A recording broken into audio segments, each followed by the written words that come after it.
Got a couple of folks in the studio with me, Shane Pierce and Mindi Sales. Of course, this is National Donate Life Awareness Month. And also on the telephone with us is Trish Swick. And Trish is with Barnes Jewish Hospital in St. Louis.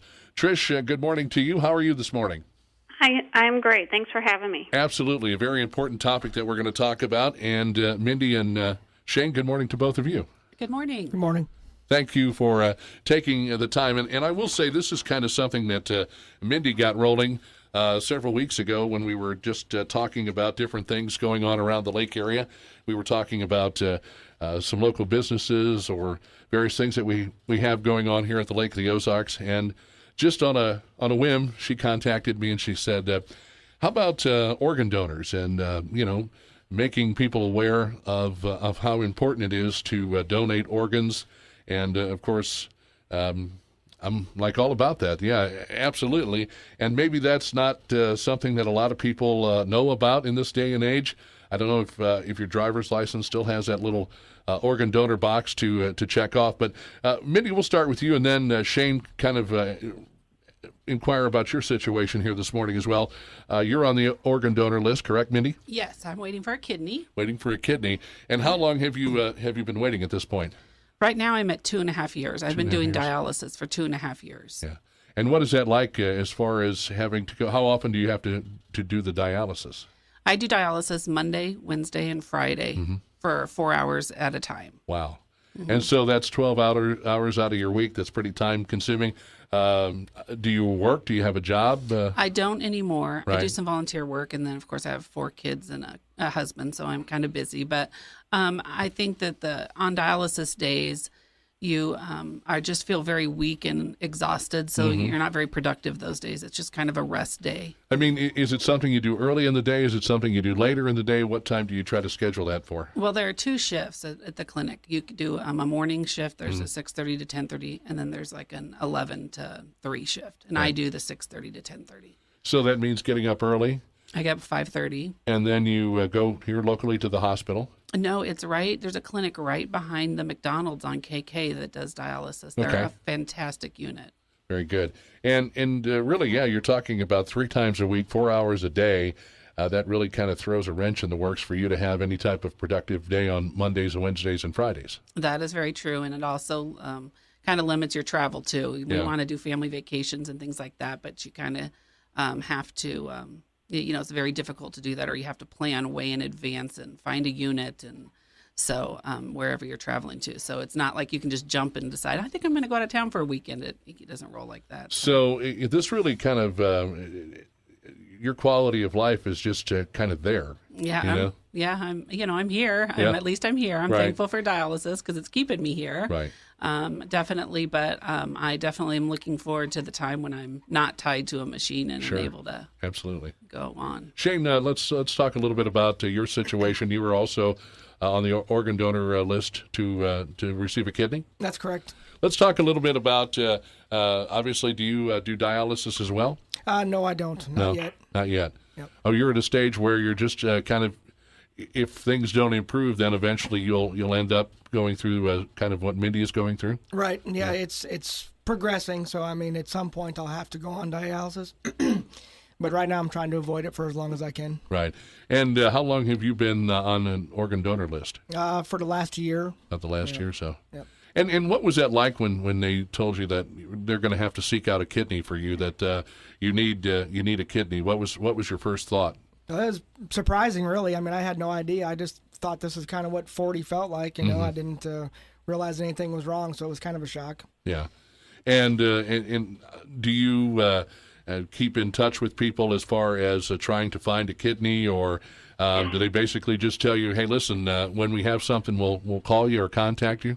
Yeah, there's a few people that are going through the donation process, and they maybe keep you informed. Because of HIPAA and stuff, you really don't know if maybe a stranger is all the way through the process and you're getting close. You really don't know that. Waiting for a deceased donor, like we talked about with Mindi, that's could take years. That's 5 to 7, 10 years, maybe. Depends on where you're at. So your lives are basically your life is in a holding pattern, and you're on the verge of maybe falling into that same category as well. That's correct. Trish Wick is also joining us this morning. She's with Barnes Jewish Hospital in St. Louis. On average, Trish, Mindy's looking at about 2 years. Shane looking at about a year. Can you give any kind of an estimation as to whether or not these folks will be in line to receive a kidney anytime soon, or is this again a very lengthy process? Sure, it is actually a painfully long process. Our average patient at Barnes Jewish, and also just in the St. Louis area in the Midwest, the waiting time is anywhere from 3 to 5 years, and that truly is dependent on blood type. Our B blood group patients typically wait at least 5 years, and O and A maybe wait 3 to 4 years. ABs typically it's closer to 2, maybe 3 years. So it's definitely the need for transplant is out there. Currently, as of yesterday morning, there's just over 118,000 people waiting for a solid organ transplant in the United States, and of that 118,000, 97,000 are waiting for a kidney. So every year there's usually right around 15,000 deceased donor transplants that occur, and that's been fairly consistent across the years. And so therefore, the way that we are trying to address the issue of this need for kidneys as such is through trying to be active with finding recipients look for living donors so that they can avoid that wait.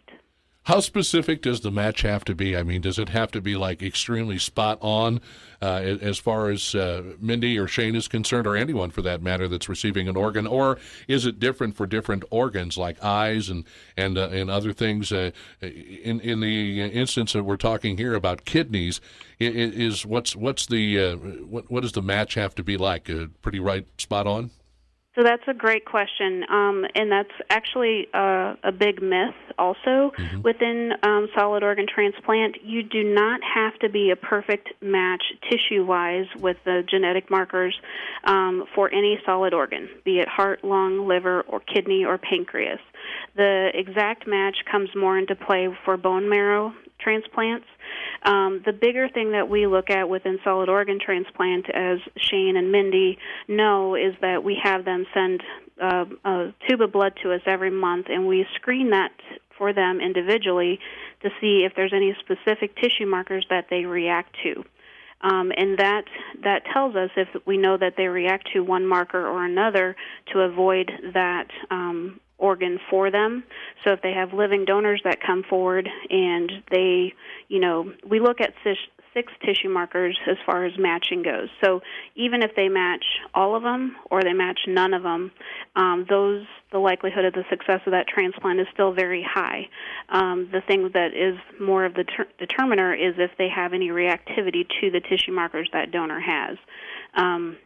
But we screen that before the donor comes forward, or for deceased donors, we screen that before the recipient comes to the hospital.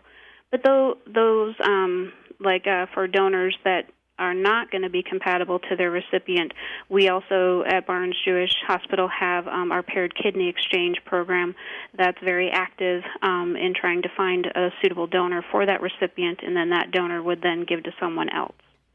Is there any concern? I mean, when you talk about someone receiving, and again, we'll stick with the kidney transplant.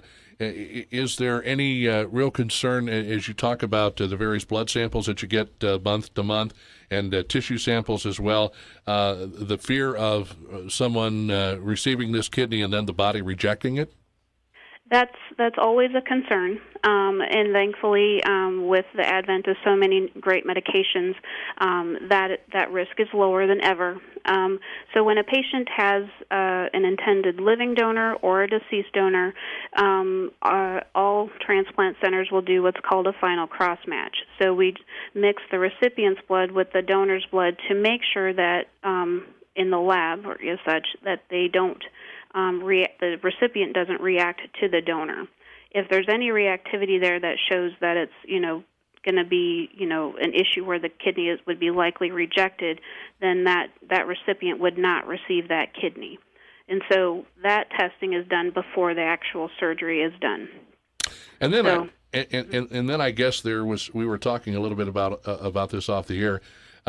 You have to be in a situation, I guess, where as far as somebody who's on the receiving end, you can't have anything in your body that could be considered, say, life-threatening. For example, somebody who's on the donor list to receive a kidney couldn't be someone that's dealing with a certain type of cancer or certain other things that pretty much would be detrimental or could cause them to die down the road. You want to find somebody, obviously, who's going to receive the organ and hopefully go through a successful transplant and then be able to live a productive life.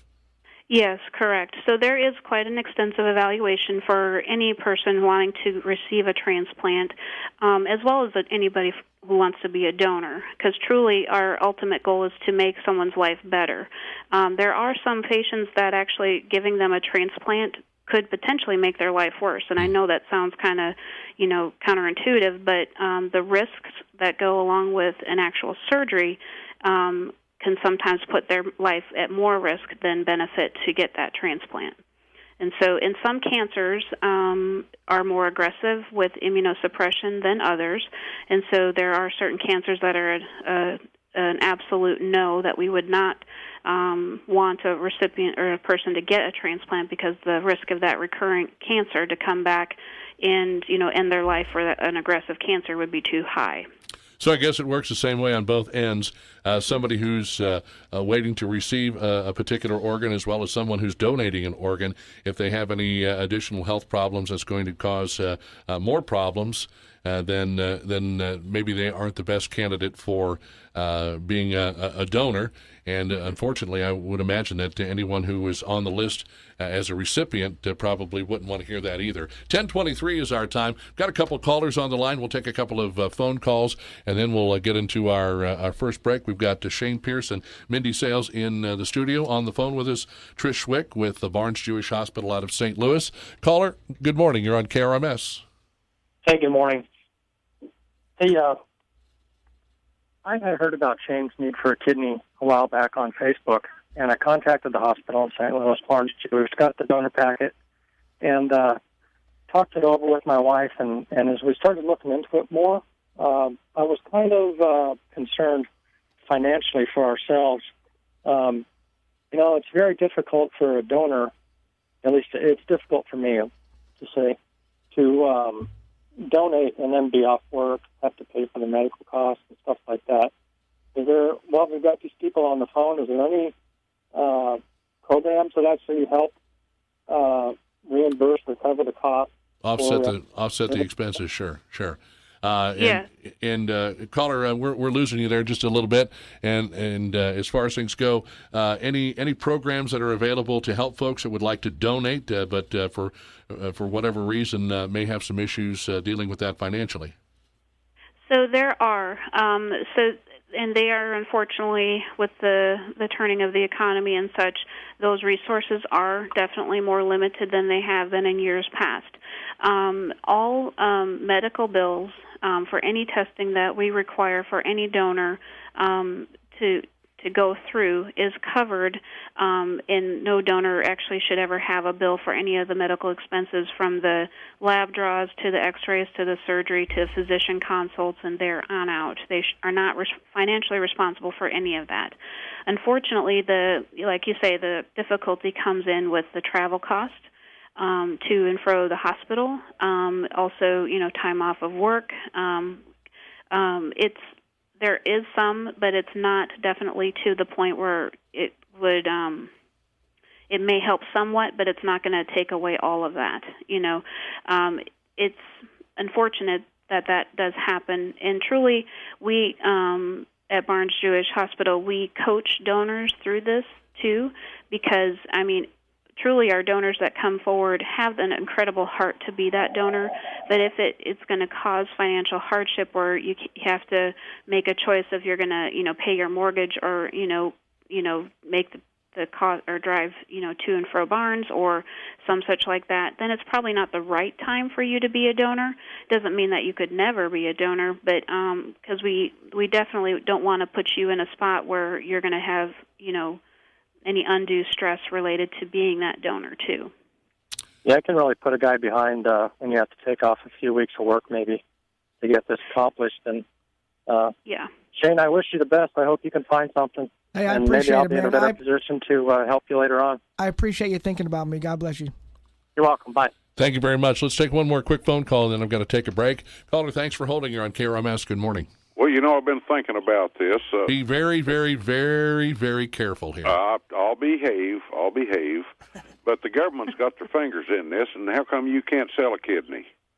You cannot sell a body part for somebody, and, oh, God love them, that has to go through dialysis. I know people that goes through that. That's terrible.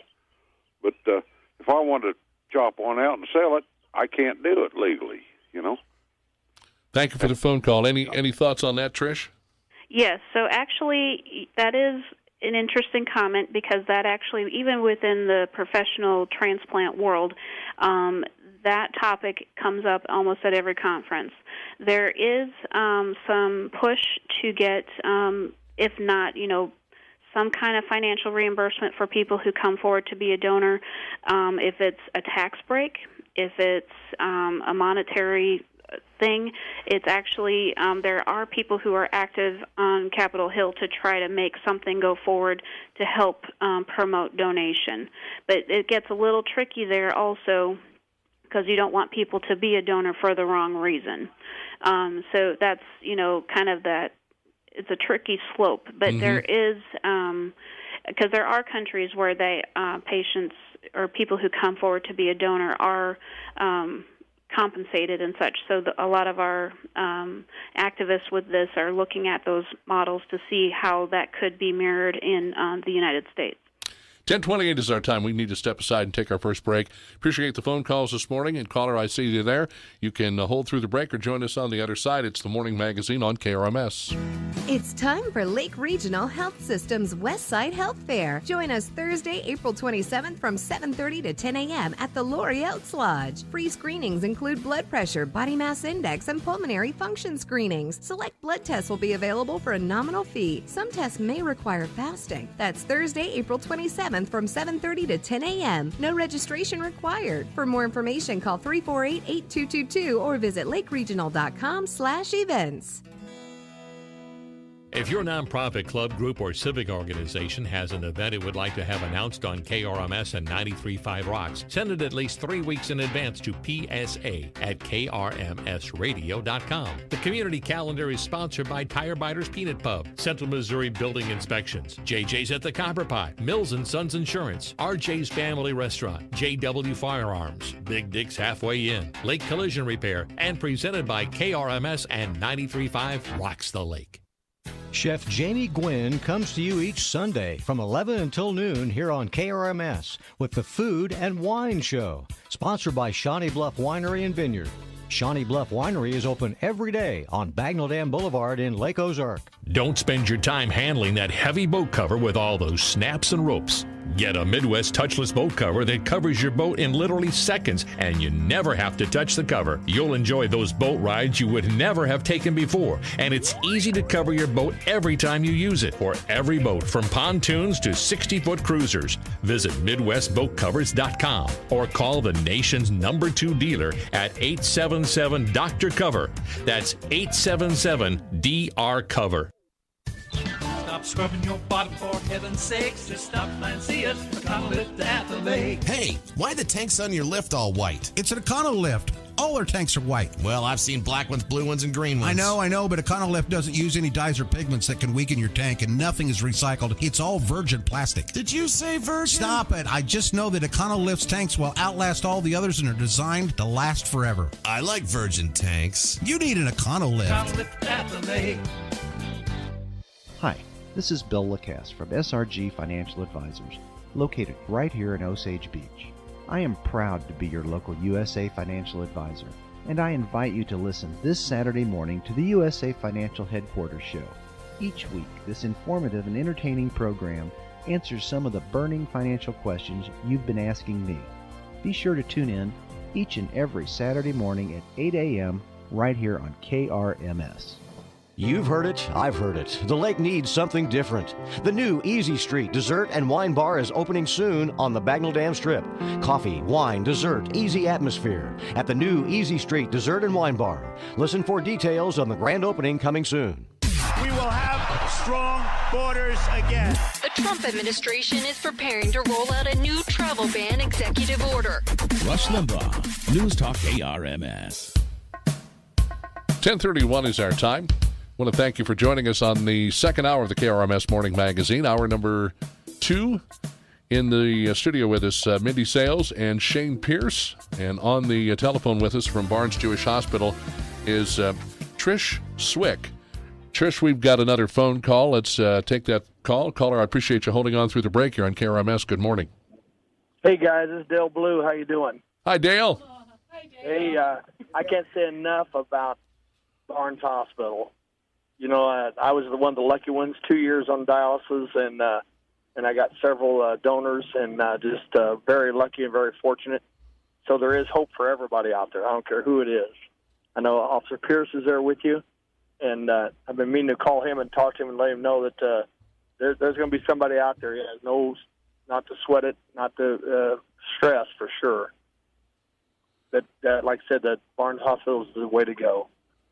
Well, Dale, we certainly appreciate you taking time to call us this morning, and we know the situation that you've been through, and I think a lot of us kind of followed you on Facebook, and being who you are, obviously you're in the public spotlight, so it's good to hear you call in and reassure these folks and let them know that there's hope. There's always hope. Yeah, and you know, if you do get on dialysis or anything like that, it's not the end of the world. I did all my shows, never missed a show. You know, you just got to just do it. You know, because if you do dialysis, then go to sit down on the couch and say, woe's me, you'll never get anything. You know what I'm saying? I use social media when I was getting my kidney. I just put on there about once a month looking for slightly used kidney, and I would put all of Barnes's information with option 2 on there and where they could go get information. And I had five people testing, I believe it was. So and a couple of them were matches, and it was awesome.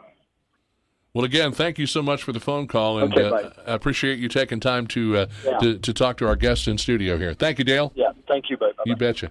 Dale Blue, of course, a recipient as well, and I think a lot of us, as I said, kind of followed him on Facebook through his journey. And I guess maybe that's an interesting part of all of this for both you, Mindi, and you as well, Shane, the psychological aspect of this. When you've got time alone to think, maybe that's not always such a good thing, so maybe you try to fill that time with either work-related activities or being with your family or doing what you do. Now, Mindi, you said you've got 4 kids, you're married, so in addition to dialysis, you probably have absolutely no time whatsoever other than to maybe sleep, or if you can't sleep and you wake up thinking about it. Shane, what about you? I mean, as far as family or things that you kind of use to keep your mind occupied so you don't really dwell on the negatives of getting a kidney at some point. Well, I stay pretty busy at work, obviously. So, and I also have 4 kids at home. So, they keep us pretty busy. So I try not to sit around and dwell on it. Yeah. Just live your life like you normally would, and whatever happens. It's not up to you anyways. Seems to be the theme in here. 4 kids.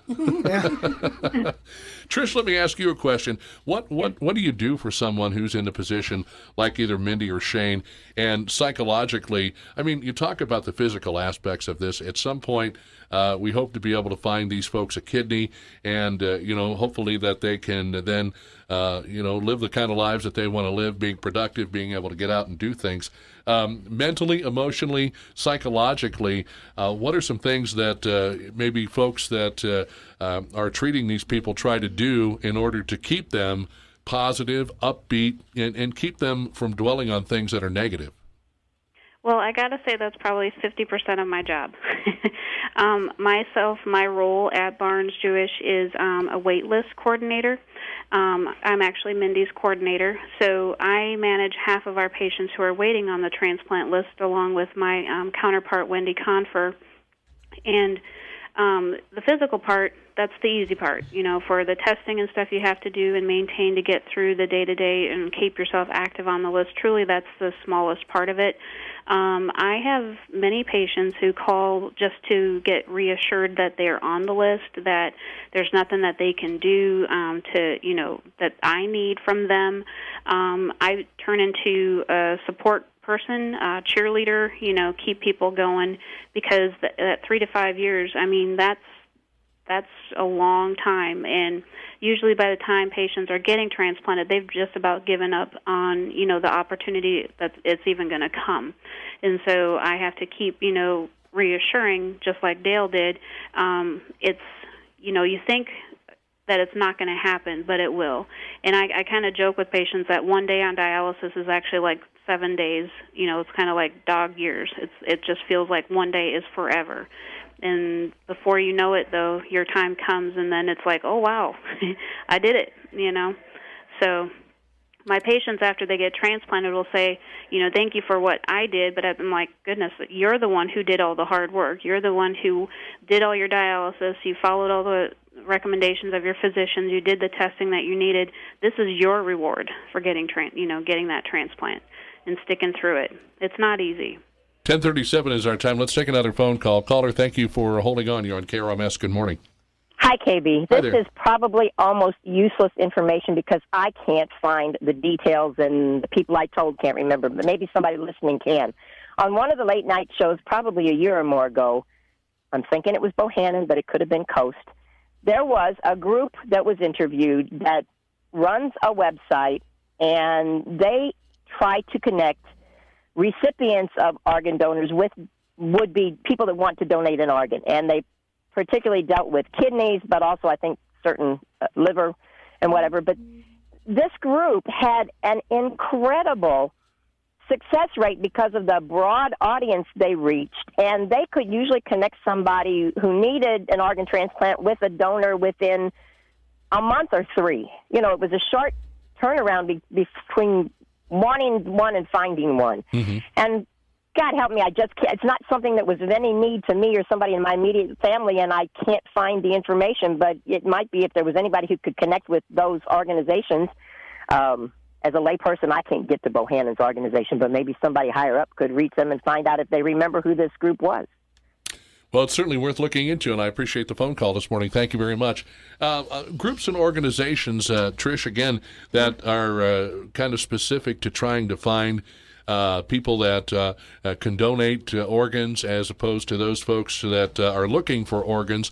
Is that something that exists and can kind of help speed up the process? It does.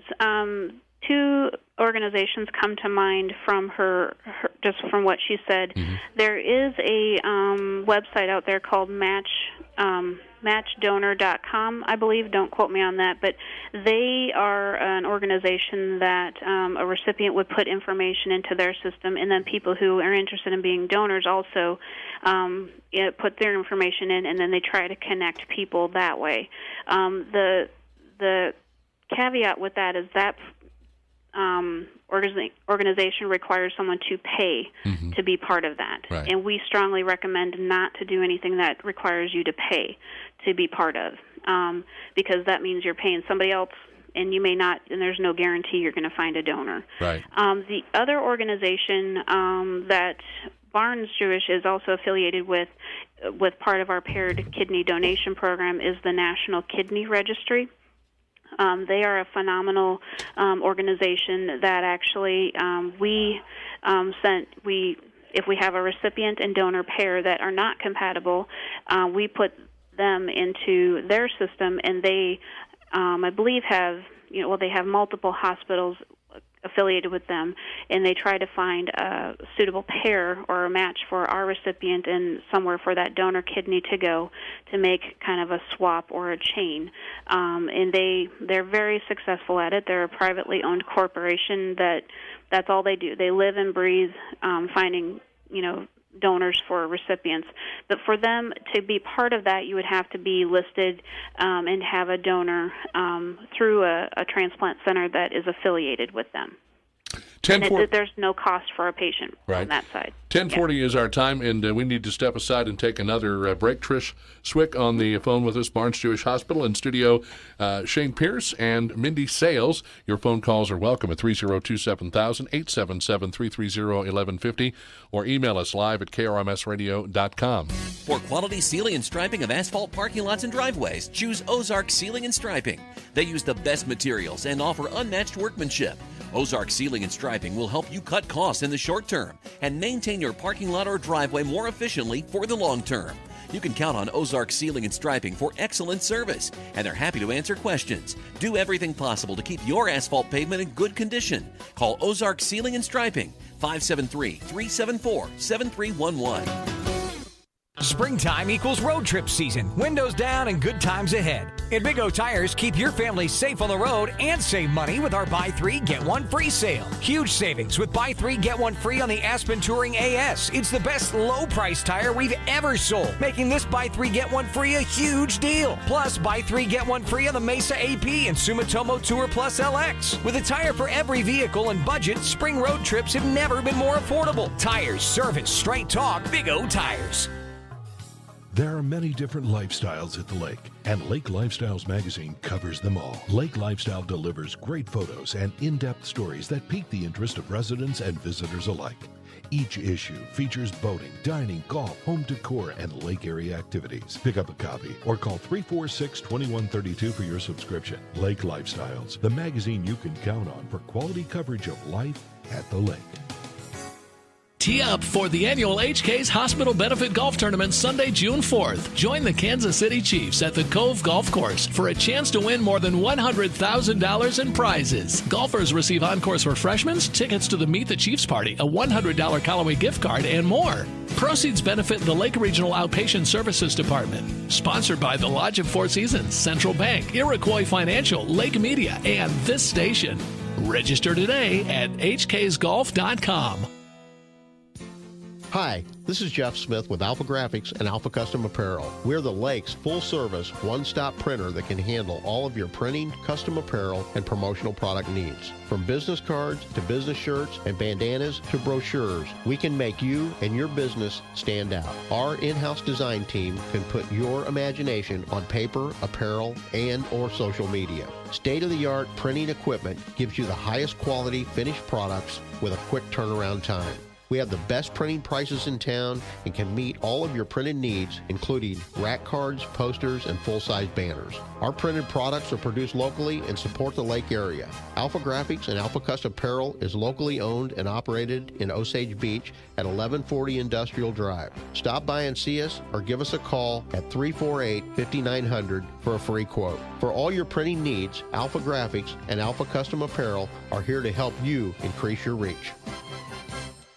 This is Steve Biziak. It's time to play ball. Unbelievable! And the Kansas City Royals play right here. They've done it! KRMS. Listen. Let's go! Let's play ball! And it is gone!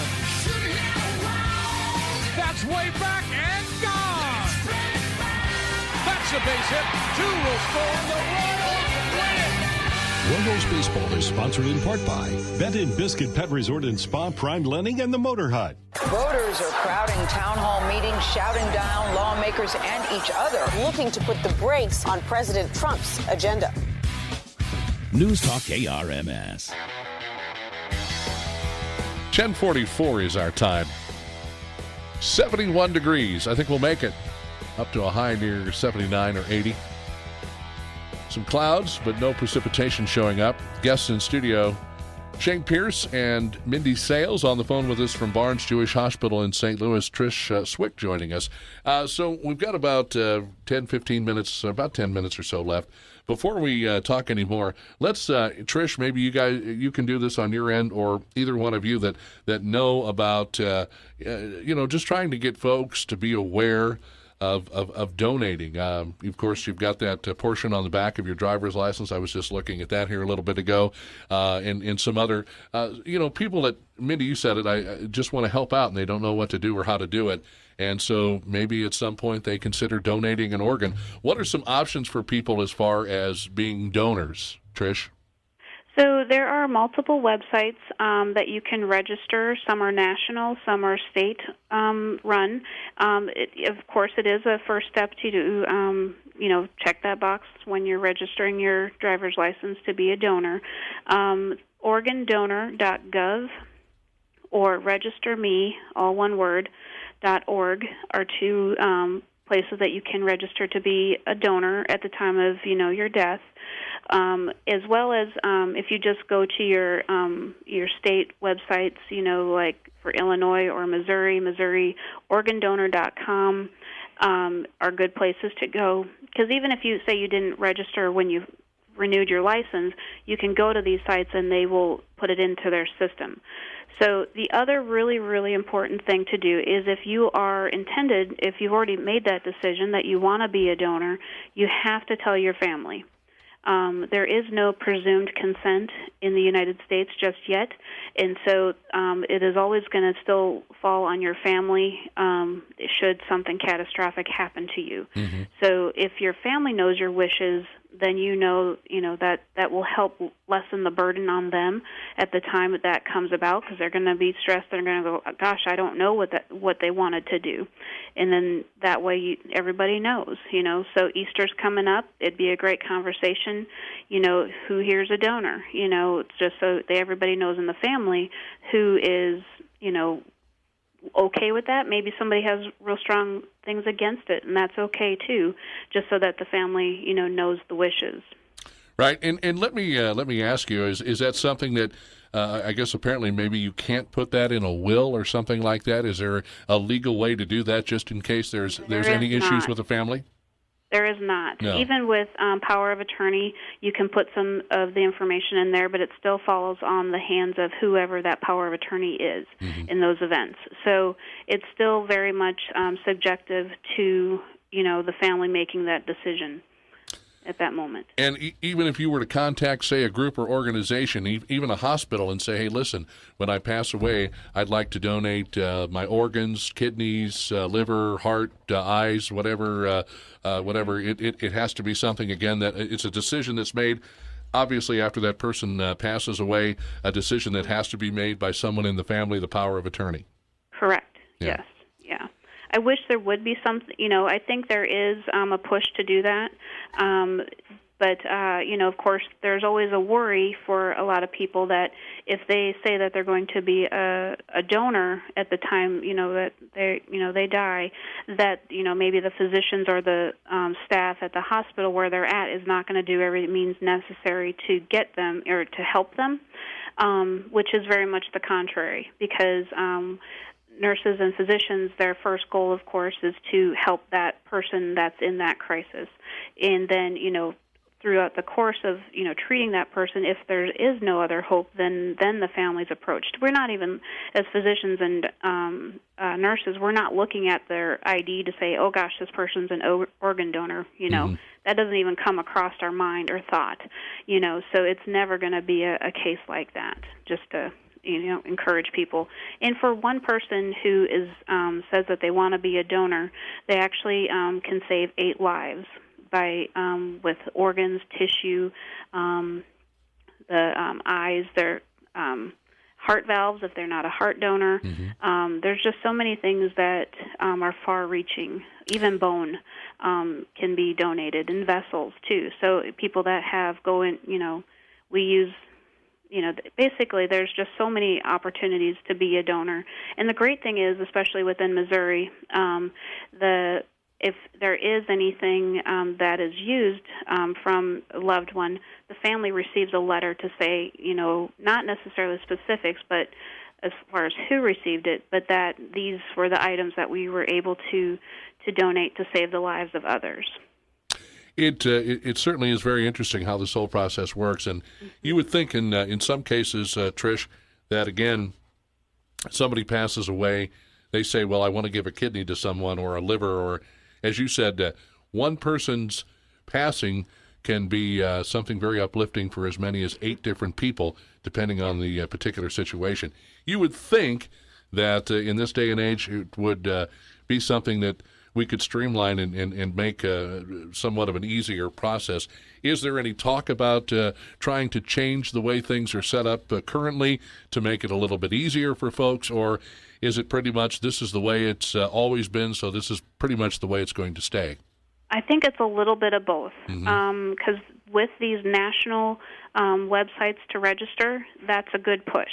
I think that because there is so much publicity here of late, because people are living longer, so people are getting chronic kidney or chronic illnesses later in life, and life expectancy is longer. So the need for organ donation is never fleeting. It's only increasing. It's never going to go down. So there has been more publicity regarding that. So I think it's going to be a kind of a natural course that it's going to keep progressing into something that maybe there is, if you sign something or there maybe is a legal document that is going to be presumed consent, no matter what the family says, you can be a donor. Let me ask what you and your colleagues think about some of the advances that have been made as far as 3D printing. They talk about 3D printing and the possibility of creating organs through 3D printing. Do you think this is a safe and effective method? Do you think it could alleviate a lot of problems, a lot of issues, or do you think at some point it's almost like playing God and it doesn't necessarily fit the circumstances? To me it's exciting because it's people. There's people and physicians out there who are pushing the limits and reaching for things that nobody maybe have thought of that was possible. It's still early in the development of all of this. Right. And it's hard to know what'll actually kind of develop. But to me, as far as working in the trenches, because I truly would want every one of my patients transplanted in a heartbeat, and if I had that power, I'd do it. Sure. But I don't. And so it's easy for people who are not living it to say, well, that's, probably not what we should do. But if you are actually in it, you're like, well, why wouldn't we do that? So it's definitely... it's probably still in the infancy stages as far as actually making that an actual true thing. And as far as the 3D printing, they can make they actually can print, create a kidney, a liver, but not a functional kidney or liver. So that technology, but it's still incredible to think that maybe 10, 20 years down the road, something, maybe not this, but maybe something even better is going to be available. The only other aspect of this that I guess kind of concerns me is the fact that if people are utilizing down the road 3D printed organs to live longer and exceptionally longer, like someone, I guess the average age probably now is well into the 70s and probably the 80s. But if you're looking at someone utilizing this type of thing to live, let's say, well past 100, 120 or 125 or 130, if that is even possible, that seems to me like someone who's essentially just trying to cheat death as opposed to someone who's actually in need of an organ to live their normal life. True. But they're in the sense, too, there's many other illnesses out there that we can't fix, because like the number one cause for patients to get or need a kidney transplant is diabetes. Right. And there's currently nothing out there to really cure that. There's great treatments, but there's no cure, especially for type 2 diabetes. Because we have patients who've been transplanted who live great lives and they pass or die with a functioning kidney because other things that they have had, they just can't overcome. Their bodies can't overcome that. So I don't think, and I hoped, that it would not come or create like to cure everything, and I think it'll definitely, it'll take time to even see if that's even a possibility. Trish Wick, we are up against the clock, unfortunately, but I do want to thank you for joining us and taking time out of your day. She's with Barnes Jewish Hospital, and again, your official title as far as we talk about organ donation. Mm-hmm. What was that? I'm sorry. I'm sorry. Your title again is Oh, sure. I'm a registered nurse. I'm a wait list coordinator, so I manage patients who are waiting on the kidney transplant list. Well, you have a very hard job to do, I'm sure, but we appreciate you taking time out of your day to speak with the listeners. And again, as we go through this, it's important to remind folks this is National Donate Life Awareness Month. And anyone can help out. And if you'd like to find out more, we've got some websites we've talked about, matchdonor.com, organdonor.gov, and those are just a couple of the many. And I guess if they have any questions or would like to know more, they can always go to your website. I'm sure the hospital has a website that people can utilize to find out more. Yes, that would be barnes-jewish.org. And if they want to go into the transplant section, it's /transplant. And within that transplant area on the website, there is a whole section for living donors as well, and stories and testimonials. It's a great place to look for information. And, of course, if you are looking to be a recipient or to be a donor or have questions, we always welcome patients to call us, even if it's anonymously, just to get information to Barnes Jewish Hospital. We're glad to help. Trish, thank you so much. It's been a pleasure having you on, and we'll talk to you again very soon, hopefully. All right. Thank you very much. Thank you. That's Trish Swick with Barnes Jewish Hospital. Folks, we're just about out of time here as well. And some final thoughts from you, Shane. Anything that you picked up on in the conversation or anything that you'd like to pass along to the listeners who are joining us this morning? I really just want to thank Mindy for inviting me. This is a great thing that she set up here. I think education is probably the most important thing. People just understanding how this works and that you don't have to necessarily be dead to donate an organ. You know, live donation is possible. And I also do have to say, thanks to my supportive wife who texted me about 3 seconds after I forgot to mention her earlier. So, see, we talked a little bit about that. Any final thoughts from you, Mindy? I just want to remind people that to please mark, on your license to be a donor, and also that as far as kidneys are concerned, if you can donate and be alive, it's we say share your spare. Mm-hmm. And if there's something that you feel on your heart to do, that please feel free to call Barnes. And it doesn't necessarily have to be for Shane or I. It can be for anyone. You can donate to anyone randomly, right. But there are lots of people waiting, and we just appreciate the time to talk about it. So thank you, KB. My pleasure, and thank you so much for approaching us to talk about this, because obviously I think a lot of people learned a lot in the last hour. So thanks and good luck to both you, Mindy, and you, Shane, and thanks for taking time to come in and talk.